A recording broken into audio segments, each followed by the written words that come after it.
সমবেত সুধী এখন বক্তব্য রাখবেন জনাব মোহাম্মদ হুসামউদ্দিন চৌধুরী, সভাপতি, ধর্ম বিষয়ক মন্ত্রণালয় সম্পর্কিত স্থায়ী কমিটি। আসসালামু আলাইকুম ওয়া রাহমাতুল্লাহ। নাহমাদুহু ওয়া নুসাল্লি আলা রাসূলিল কারীম। আম্মা বা'দ, আউযু বিল্লাহি মিনাশ শাইতানির রাজীম। বিসমিল্লাহির রহমানির রহিম। রব্বানা তাকাব্বাল মিন্না ইন্নাকা আনতাস সামিউল আলিম।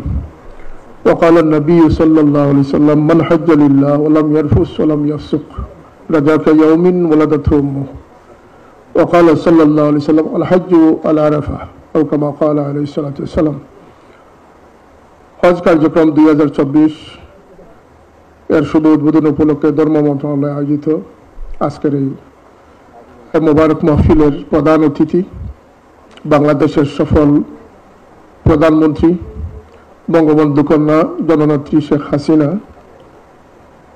আজকের সভায় উপস্থিত আজকের সভার সম্মানিত সভাপতি ধর্ম মন্ত্রণালয়ের সম্মানিত মাননীয় সভাপতি মন্ত্রী মহোদয় জনাব ফরিদুল হক খান এমপি, আজকের সভায় উপস্থিত মাননীয় স্বরাষ্ট্রমন্ত্রী, মাননীয় বেসামরিক বিমান ও পর্যটন মন্ত্রী, ঢাকা সিটি উত্তরের মাননীয় মেয়র,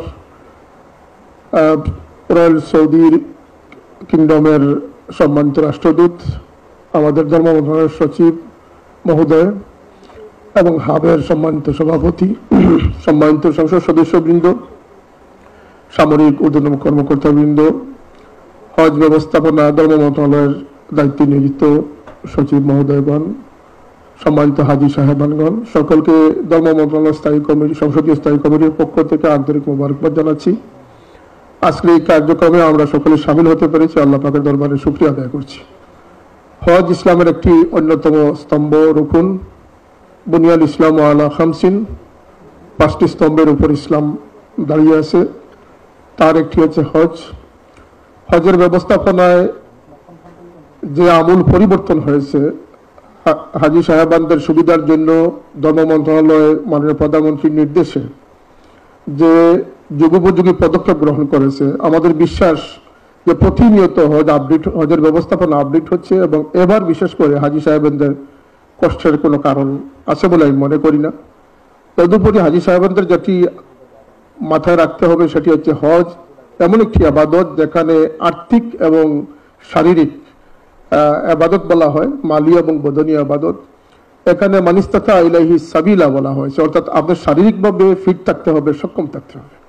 সুতরাং হজের মধ্যে যে কষ্টগুলো হয় সেগুলো আসলে হজের অংশ হিসাবে সেগুলোর ফজিলত রয়েছে, সেখানে সব বেশি হয়। আরেকটি বিষয় হচ্ছে যে সমস্ত আধুনিক ব্যবস্থাপনার মাধ্যমে হজ সম্পন্ন করবেন সেটি সরকারি ব্যবস্থাপনা, বিশেষ করে মাননীয় প্রধানমন্ত্রী ক্ষেত্রে আপোষহীন।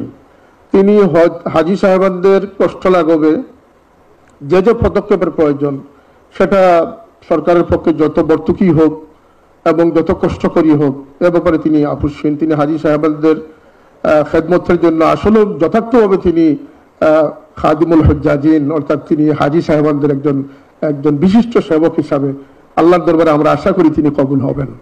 তার সময়ে এই হজকে আধুনিক প্রযুক্তির ব্যবহার এসেছে এবং তিনি শুধু হজ ব্যবস্থাপনা নয়, বাংলাদেশের ইসলামিক ফাউন্ডেশনের মাধ্যমে 560টি মডেল মসজিদ প্রতিষ্ঠা, মডেল মাদ্রাসা প্রতিষ্ঠা, তিনি ইসলামিক বিভিন্ন গবেষণা কেন্দ্র এবং যাবতীয় ক্ষেত্রে মাসা শিক্ষার উন্নয়ন থেকে নিয়ে তিনি এদেশে একটা আমূল পরিবর্তন নিয়ে এসেছেন। যেমনটি তার বাবা বঙ্গবন্ধু মাধ্যমে আমরা হজের ব্যবস্থাপনা কার্যক্রম শুরু হয়েছিল, আর তার সুযোগ্য কন্যার মাধ্যমে হজ ব্যবস্থাপনার যুগোপযোগী আধুনিক ব্যবস্থাপনা সম্পন্ন হয়েছে। আলহামদুলিল্লাহ, আল্লাহ পাক মাননীয় প্রধানমন্ত্রী এবং প্রধানমন্ত্রীকে দীর্ঘ হায়াত দিয়ে এই দেশের খেদমত করার তৌফিক দান করুন, তাকে সুস্থতা দান করুন, তার পরিবারের বঙ্গবন্ধু সহ তার পরিবারের 15 আগস্ট যারা শাহাদত বরণ করেছেন তাদেরকে আল্লাহ পাক জান্নাতুল ফিরদাউস নসিব করুন। এদেশের যারা স্বাধীনতা সংগ্রামে যারা জীবন দিয়েছেন সেই শহীদানদের রুহের মাগফিরাত এবং সময় সময় দেশের জন্য যারা প্রাণ দিয়েছেন তাদের জন্য আপনারা প্রাণ খুলে দোয়া করবেন। সেখানে গিয়ে দেশের এই দুর্যোগ, দেশের এই গজব থেকে যাতে আমাদের এই প্রিয় জন্মভূমি দেশ রক্ষা পায় সেজন্য আপনারা দোয়া করবেন এবং মাননীয় প্রধানমন্ত্রীর জন্য আপনারা দোয়া করবেন। আমাদের মন্ত্রী মহোদয় এবং সচিব মহোদয় সহ ব্যবস্থাপনার দায়িত্বে যারা নিয়োজিত আছেন তাদের অক্লান্ত পরিশ্রম আর সেই বিষয়টি আমরা মনে রাখতে হবে যে আল্লাহ নবী সাল্লাল্লাহু আলাইহি ওয়াসাল্লাম বলেছেন আল হাজ্জু আল আরফা, আরফাতে অবস্থানই হচ্ছে হজ। হজের 3টি রুকুন ফরজ, একটি হচ্ছে ইহরাম বাঁধা, একটি হচ্ছে তাওয়াফে জিয়ারত, একটি হচ্ছে উকুফে আরফা। আল্লাহ পাক আপনাদেরকে সুষ্ঠু সুন্দরভাবে নিরাপদভাবে এবং কবুল হওয়ার দায়িত্বটা, ব্যবস্থাপনার দায়িত্ব সরকার নিয়েছেন, আল্লাহর নিকট হজকে কবুল করানোর দায়িত্ব কিন্তু প্রত্যেক হাজী সাহেব নিজেরাই করতে হবে। এজন্য আমি যে আয়াতটি পড়েছি, রব্বানা তাকাব্বাল মিন্না ইন্নাকা আনতাস সামিউল আলিম, আল্লাহ যদি কবুল না করেন এতে আয়োজনের কোনো ফল আমরা লাভ করতে পারবো না। আল্লাহ সবাইকে হজ্জে মবরুর জিয়ারতে মকবুল নসিব করুন। আল্লাহ নবীর রওজা পাকে উপস্থিতিকে কবুল করুন। আপনাদের আরফা, মিনা, মুজদলিফায় অবস্থানকালে হজ ব্যবস্থাপনার অনিচ্ছাকৃত যে ত্রুটিগুলো থাকবে সেগুলো আপনারা ক্ষমা সুন্দর দৃষ্টিতে দেখবেন। এবার হজ ব্যবস্থাপনায় মাননীয় মন্ত্রী মহোদয়ের সাথে আমিও হয়তো অল্প দিনের জন্য আপনাদের খেদমতের জন্য বা আপনাদের দেখশনের জন্য মাননীয় প্রধানমন্ত্রীর নির্দেশে আমরা যাচ্ছি। আল্লাহ পাক আপনাদের এই সফরকে নিরাপদ এবং কম কষ্টের মাধ্যমে একটি মকবুল হজ আপনাদেরকে আল্লাহ পাক নসিব করুন। ওয়া আখিরু দাওয়ানা আলহামদুলিল্লাহি রাব্বিল আলামিন। আসসালামু আলাইকুম। এই পর্যায়ে